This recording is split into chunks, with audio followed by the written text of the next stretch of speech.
Suapa manu malo, no tātu wari o Yesu Keriso. O te whātara whātuai, i ne paia mani manu, o le matanga ruenga. Su mātua o le matanga ruenga, ai maise, pure o onken siano mani whanitua. Ai maise, le paia o le matanga ruenga, i ona tu lala wha lupe.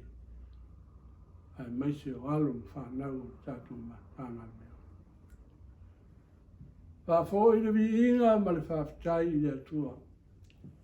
O rona alofa ma le rona pa maon i ai tātou o lana whana.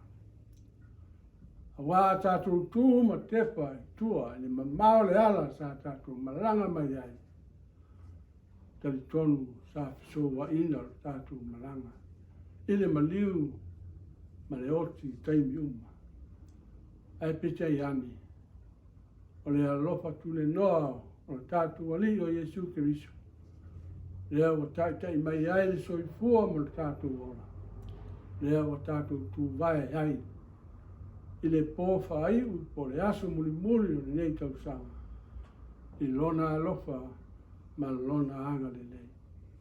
Mi ia le atua o mea sili o mea tāua o saunia mo tātou.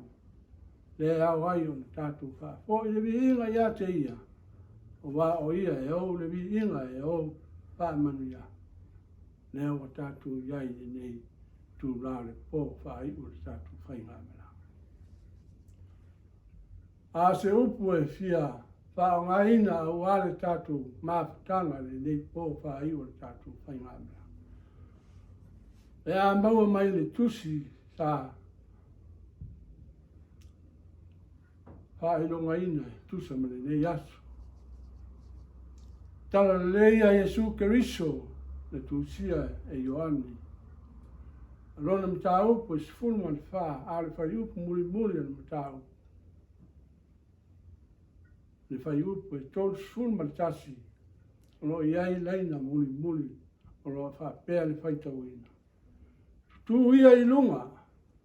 Nā tātou o e se ia. E mai leo tua le nei aso. Ia malanga whātasi manuia o le atua. E mai leo tua le matua le nei aso. Tu ia i lunga i nā tātou o e se ia.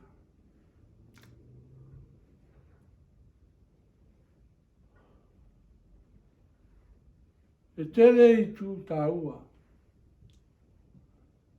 Ro whāmatarina i tusi tusinga i oan tusa male nei matau. Mua mua. Ro tau mawhai i oane whāmarosi mai le whi au o le whaoratanga o no tātou aliyo Yesu Keriso. E le nā o le au so a e mo tanaka umalawa ia maua le whaoratanga i le talitonu ma whātutua i le atu. Rona rua, o le mawhitanga Yesu malona auso.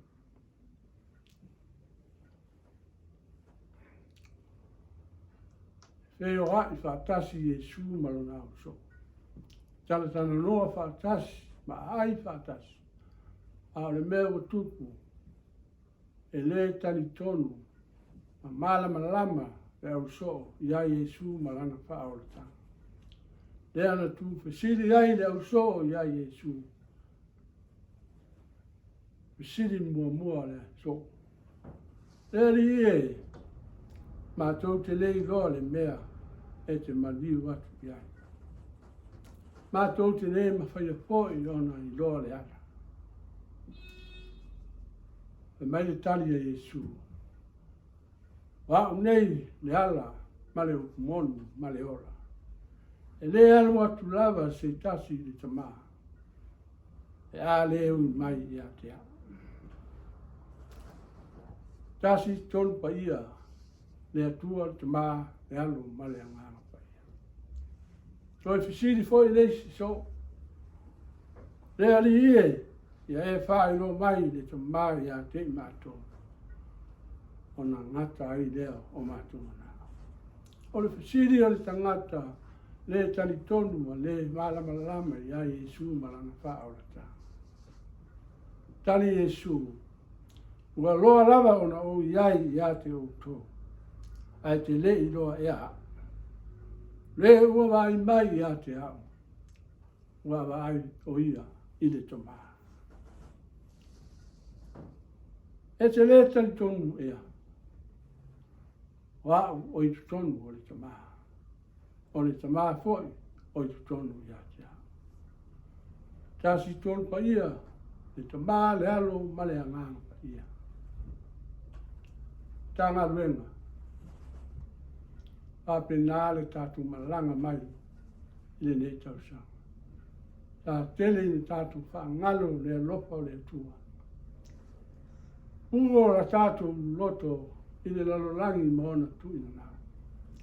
Ai whaangalo le tua tātou te mau ai le manuia maleo. Le wha mai Yesu tutu ia i lunga. Nā o ese ia. O ese ma le lalolangi tuai ma le angasala. Ai tātou moe ta lia le wha o le tanga i Yesu Kirisu. Su tonu o lou loto ma lou loto. Tātou te sauni atu ai whawhairoa i tausanga fōu le manuia. Ina ua whātasi o tātou ali i le tātou whaingai mala. Lofa mai le tua, sosoani mai tātou whaingai malanga i nā tausanga fōu. Pe au lia i le lofa o le tua. Ave iai ni soifua. Tanga luenga tātou ora. Tātou te pati ai le lofa o le tua. Ina ua e whātasi o i tātou o lana whanau. Mai le matua mo i tātou tutu ia i lunga i nā tātou o se ia. O le au tua le nei aso i na malanga whātasi manuia o le atua.